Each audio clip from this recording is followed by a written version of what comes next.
Shalom Bapak Ibu yang terkasih dalam Tuhan. Kita akan merenungkan sebuah bagian yang mungkin agak terkait dengan yang lalu, tetapi saya memberi judul yang cukup dramatis, yaitu bahwa hukum itu mematikan, rohlah itu yang menghidupkan. Artinya firman Tuhan, logos tanpa roh yang bekerja itu hanya akan memberi kematian. Ya, ini akan kita lihat dalam refleksi Pantekosta yang pertama dan kedua. Saya mengajak kita untuk melihat bagian ini. Nah, ini adalah sebuah film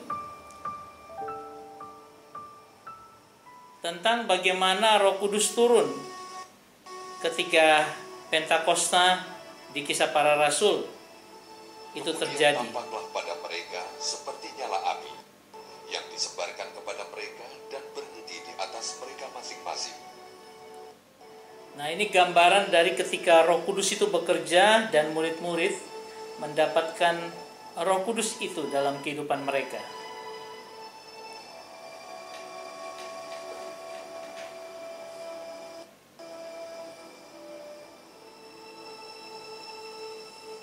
Ketika mereka sedang memuji, membesarkan Tuhan, memuliakan Tuhan dan menunggu di atas loteng. Mereka semua dipenuhi Roh Kudus dan mereka mulai berbicara dalam bahasa-bahasa lain sesuai dengan kemampuan yang diberikan oleh Roh Kudus.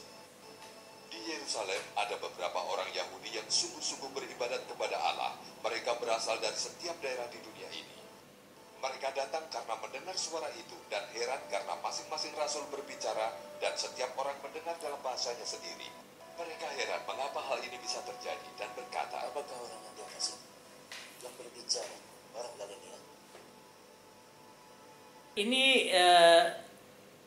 sebuah kisah yang singkat yang saya tampilkan, tapi memberikan arti luar biasa dalam kehidupan kita.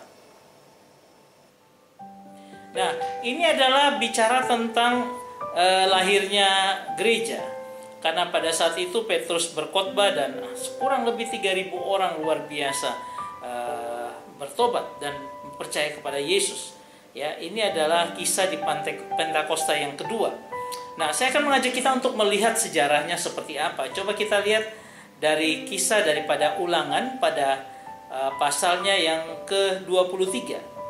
Ya, coba kita lihat, dikatakan demikian. Ketika kamu mendengar suara itu dari tengah-tengah gelap gulita, sementara gunung itu menyala, maka kamu, yakni semua kepala suku dan para tua-tuamu mendekati aku. Jadi ini sebuah perintah Tuhan yang jelas ketika kalau kita melihat seperti ini ya, Gunung Sinai, ini kisah di Ulangan. Gunung Sinai itu luar biasa bergemuruh dan dahsyatnya kemuliaan Tuhan hadir. Dan Tuhan bilang semua orang mendekatlah kepada aku. Ya. Nah, kalau kita lihat bacaan selanjutnya dikatakan bahwa dalam Ulangan pasal 5 ayat 24 dan 25 dikatakan demikian. Yaitu bahwa dan berkata, sesungguhnya Tuhan Allah kita telah memperlihatkan kepada kita kemuliaan dan kebesarannya. Ya, luar biasa dahsyat Tuhan. Ya. Dan kita telah mendengar dari tengah-tengah api. Pada hari ini telah kami lihat bahwa Allah berbicara dengan manusia dan manusia itu tetap hidup. Nah, ayat 25 dikatakan, tetapi sekarang mengapa kami harus mati? Karena kan Tuhan minta mereka untuk mendekat ya kepada gunung itu. Mengapa kami harus mati? Sebab api yang besar ini menghanguskan kami. Apabila kami lebih lama lagi mendengar suara Tuhan Allah kita, kami akan mati. Mulai ada persepsinya sendiri. Jadi mereka punya persepsi bahwa kalau mendekat itu akan mati. Padahal Tuhan katakan Mari mendekati aku. Ya. Jadi ketika gunung itu begitu luar biasa diselimuti oleh kuasa Tuhan, Tuhan bilang mari mendekat. Tapi persepsi umat pada waktu itu, Tuhan ini begitu dahsyat, begitu galaknya sehingga kalau mendekati mereka akan mati ya. Nah, coba kita lihat lagi lanjutannya. Ketika Ulangan pasal 5 ayat 26 27 dikatakan demikian. Sebab makhluk, ini mereka berkata, sebab makhluk manakah yang telah mendengar suara dari Allah yang hidup, yang berbicara dari tengah-tengah api seperti kami dan tetap hidup. Mendekatlah engkau dan dengarkanlah segala yang difirmankan Tuhan. Dan engkaulah yang mengatakan kepada kami segala yang difirmankan kepadamu oleh Tuhan Allah kita. Maka kami akan mendengar. Jadi artinya mereka sudah menolak, kemudian mereka ngomong kepada Musa, mendekatlah engkau. Jadi Musa disuruh mendekat dan mereka tidak mau mendekat, ya. Nah, coba kita lihat lagi lanjutannya seperti apa. Ketika Ulangan pasal 5 itu ayat 28-29. Dikatakan demikian, ketika Tuhan mendengar perkataan mereka itu, ya, umat itu, sedang kamu menyatakannya kepadaku, maka berfirmanlah Tuhan kepadaku, kepada Musa, telah kudengar perkataan bangsa ini yang dikatakan mereka kepadamu. Segala yang dikatakan mereka itu baik. Ya, Tuhan bilang baik, ya. Nah, kiranya hati mereka selalu begitu, ya. Jadi Tuhan ingin mempertanyakan apakah hati mereka bisa melaksanakan firman yang Dia katakan. Ya, karena mereka sudah menyombongkan diri dan mengatakan kami akan takut pada Tuhan dan kami akan berpegang pada segala perintah Tuhan. Kami akan kerjakan, ya, yakni takut akan Daku dan berpegang pada segala perintahku, supaya baik keadaan mereka dan anak-anak mereka untuk selama-lamanya. Jadi umat ini sedang menyatakan, Tuhan jangan kami naik, nanti kami mati, biarlah Musa saja. Lalu Tuhan bergumam begini, kiranya hati mereka selalu begitu. Artinya bisa mengerjakan firman Tuhan yang mereka katakan. Nah, kalau kita lihat dari Ulangan pasal 5 dalam kitab Terjemahan Baru, memang dikatakan kiranya hati mereka selalu demikian. Ya, seperti kita lihat, ya, kiranya hati mereka selalu demikian. Tapi kalau kita melihatnya dalam frasa bahasa Ibrani, dikatakan seperti demikian. Mi yiten vehayah lababam seh. Ya. Nah, itu dalam frasa dari bahasa Ibraninya. Nah, kalau kita melihat di dalam frasa daripada bahasa Inggrisnya, dapat dikatakan seperti demikian. Oh, that there were such an heart in them. Ya, ini ungkapan dalam King James Version, ya. Oh, demikian. Oke. Apakah mereka seperti sudah memiliki atau ada memiliki hati demikian itu di dalam diri mereka, hati yang taat, hati yang patuh, seperti itu Tuhan mempertanyakan. Nah, coba kita lihat dalam bahasa Ibrani, mi itu atau apa? Who, apakah bisa? Seandainya mereka bisa seperti demikian, ya. Itu mi yiten adalah dikatakan they had. Mereka punya, ya, mereka punya. Apakah mereka punya atau seandainya mereka punya, ya. Apa yang dikatakan? Vehaya, mempunyai hati, ya. Mempunyai dan hati yang lebabam, artinya hati seperti ini. Seperti yang tadi disebutkan bahwa mereka ingin mengerjakan firman Tuhan yang diturunkan oleh Allah di dalam diri mereka. Jadi kalau mau dikatakan, kalau kita melihat secara keseluruhan ini dapat dikatakan demikian, ya. Oh, ya, seperti Tuhan bergumam, oh, seandainya ada hati yang demikian di dalam diri mereka, ya. Jadi Tuhan mau katakan begini, bahwa apakah mereka sudah ngomong seperti itu? Apakah mereka punya hati yang bisa demikian mentaati akan Tuhan, ya? Padahal hati yang demikian adalah hanya Tuhan yang bisa beri. Ya, jadi sudah dari awal sudah kelihatan bahwa ini umat ini aneh gitu loh. Mereka karena ketakutannya mereka, akhirnya mereka kehilangan sesuatu yang luar biasa. Kenapa? Tuhan sebenarnya ingin memberikan rohnya ke dalam diri mereka supaya ada keintiman bersama dengan umat, ya, supaya dapat mengerjakan firman. Nah, sehingga kalau kita lihat dari terjemahan lain dikatakan ini, siapakah yang dapat memberi hati seperti itu? Hati yang mereka katakan kami akan melaksanakan semua firman Tuhan. Siapa yang dapat memberikan kalau bukan aku ini yang dapat memberikan? Tetapi Tuhan di sini berkata, oke, kalau kamu memang mau begitu silakan. Ya, dimana kamu punya hati yang takut akan Daku dan berpegang pada segala perintahku. Supaya apa? Mereka kalau taat dan patuh, maka mereka punya keadaan dan anak-anak mereka akan keadaan baik sampai selama-lamanya. Ya, ini sesuatu yang aneh karena apa? Umat sudah menentukan jalannya dan disinilah Tuhan bilang, oke, sudah, kalau kamu sudah menentukan seperti itu, oke. Jadi kalau kita melihat dari sini, ini adalah tentang bagaimana Israel menolak mendekat kepada Tuhan, ya. Dan di situ ada Musa sendiri yang dipaksa untuk naik ke Gunung Sinai, dan Musa menerima 10 hukum Taurat, di mana dia berdiam dengan Tuhan, bersama-sama bercengkrama, atau dia berintimasi dengan Tuhan, bercakap-cakap dengan Tuhan seperti itu selama 40 hari 40 malam. Dan yang sungguh tragis adalah ketika dia turun, Israel berubah setia. Baru ngomong 40 hari yang lalu, sekarang sudah berubah setia. Dengan apa? Mereka dengan menyembah anak lembu emas yang dibuat Harun. Ya. Kalau kita melihat seperti ini kan luar biasa. Allah sudah begitu berpengasihan kepada mereka. Tetapi mereka dengan jumawanya, dengan sombongnya berkata, kami akan mengerjakan. Belum 40 hari, ya, ketika Musa turun, mereka sudah menyembah lembu emas. Ini yang menjadi sesuatu yang sangat-sangat melukai hati Tuhan. Makanya Tuhan membiarkan mereka mati di padang gurun itu selama 40 tahun itu.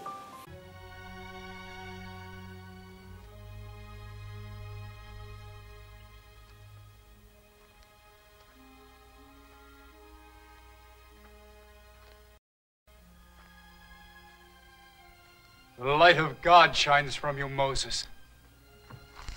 Do not kneel to me, Joshua. These tablets of stone. The writing of God. His 10 commandments.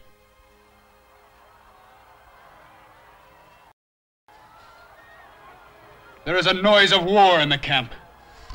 It is not the noise of war. It is the noise of song and revelry.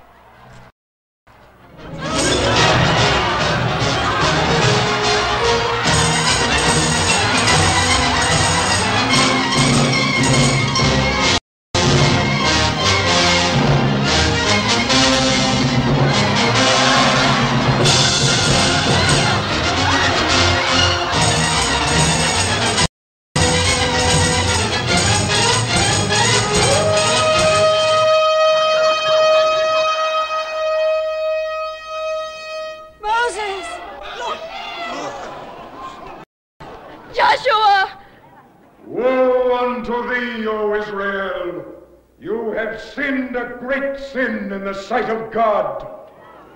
You are not worthy to receive these 10 commandments.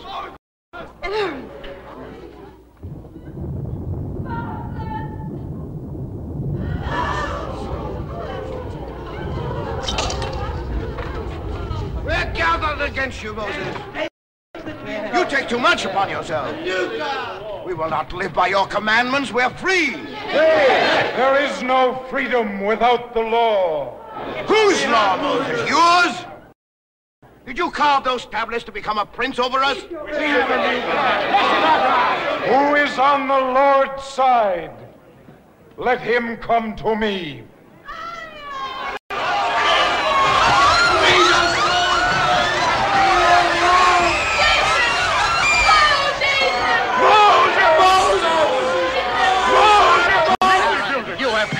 And the people made me do it. Joshua! Joshua!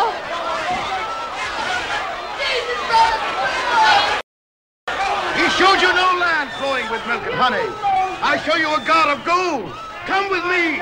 Follow me. Blasphemers, idolaters, for this you shall drink bitter waters. God has set before you this day his laws of life and good and death and evil. Those who will not live by the law shall die by the law.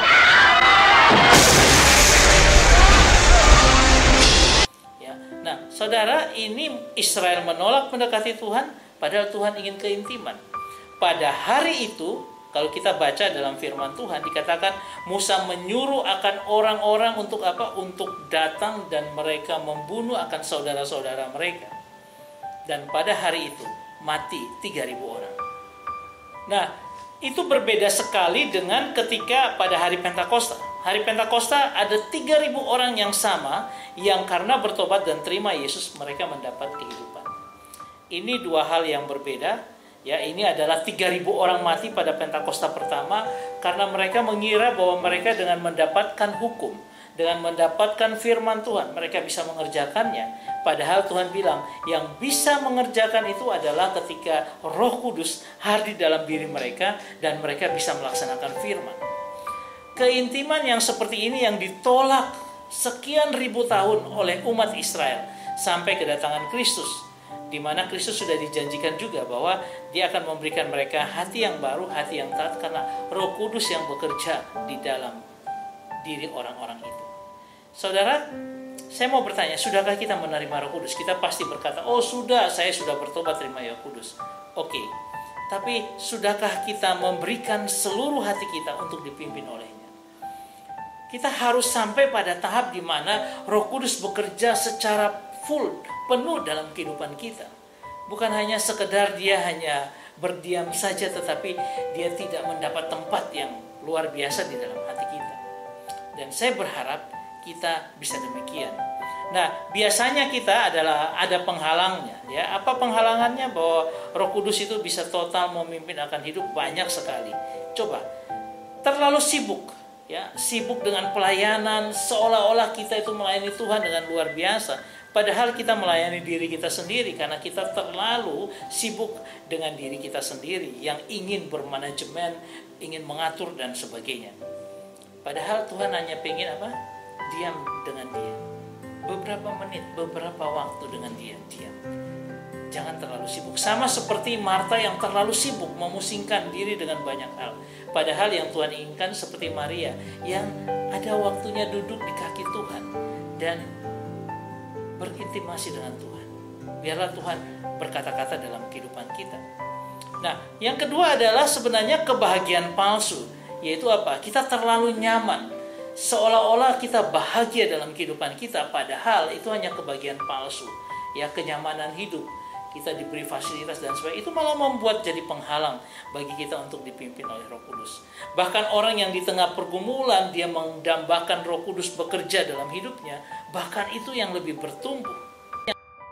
Ya, sehingga kita harus tahu bahwa pergumulan itu bukan sebuah hukuman dari Tuhan, tetapi bisa menjadi sebuah ladang pembelajaran hidup untuk kita semakin mengerti akan Tuhan. Yang ketiga adalah kita kadang-kadang tidak punya passion, no passion, tanpa gairah. Kita melayani asal melayani, kita tidak punya, wah aku punya gairah yang luar biasa untuk melayani Tuhan. Aku ingin dekat dengan Dia dan aku ingin melayani Dia dengan segala yang aku bisa kerjakan. Nah, ini biasanya tanpa gairah ini adalah orang yang malas. Malas mau bergerak, malas mau kerja untuk Tuhan. Kita jangan seperti itu. Kalau Roh Kudus memimpin kita, ada sebuah gairah, passion yang dari dalam diri kita yang terus memberikan kekuatan kepada kita untuk apa? Untuk melakukan pelayanan, melakukan penyembahan kepada Tuhan dengan benar, melakukan kesungguhan, melakukan intimasi dengan Tuhan. Yang keempat, karena kadang-kadang kesukaan diri kita itu melebihi daripada kesukaan kita kepada Tuhan. Ya. Kadang-kadang ada sesuatu yang nyaman bagi kita dan itu menjadi kekuatan yang besar melebihi daripada kita ingin bergumul dengan Tuhan, bergaul dengan Tuhan. Nah, itu yang harus kita jaga. Ini adalah penghalang yang luar biasa. Kesukaan kita untuk berpesta, kesukaan kita untuk bersosial media sosial, sosialita dan sebagainya, itu akan membuat kita akhirnya kurang untuk kesukaan kita duduk diam dengan Tuhan. Dan yang terakhir adalah cinta akan kekasih yang lain. Kekasih yang lain adalah idolatry dalam kehidupan kita, idol kita, ya, penyembahan kita kepada yang lain. Misalnya ada yang suka sekali dengan makanan, ya, akhirnya yang dipikirkan makanan aja, jauh lebih daripada Tuhan. Dan yang kelima adalah cinta akan kekasih yang lain. Kekasih yang lain ini adalah idolatri, artinya kekaguman kita kepada yang lain selain kepada Yesus. Dan itu karena terlalu berlebihan ya. Misalnya cinta akan pacar kita, cinta akan suami, cinta akan anak yang berlebihan sehingga apa? Kita menduakan Tuhan dalam hidup kita. Itu juga tidak baik dan itu menjadi penghalang bagi kuasa Roh Kudus bekerja secara total memimpin hidup kita. Dan saya berharap firman Tuhan ini membingkai kita untuk mengerti bahwa saya butuh Roh Kudus untuk senantiasa berjalan bersama saya dalam hidup ini. Dan saya berharap ini menjadi berkat bagi Bapak, Ibu, Saudara sekalian. Tuhan memberkati kita semua. Amin.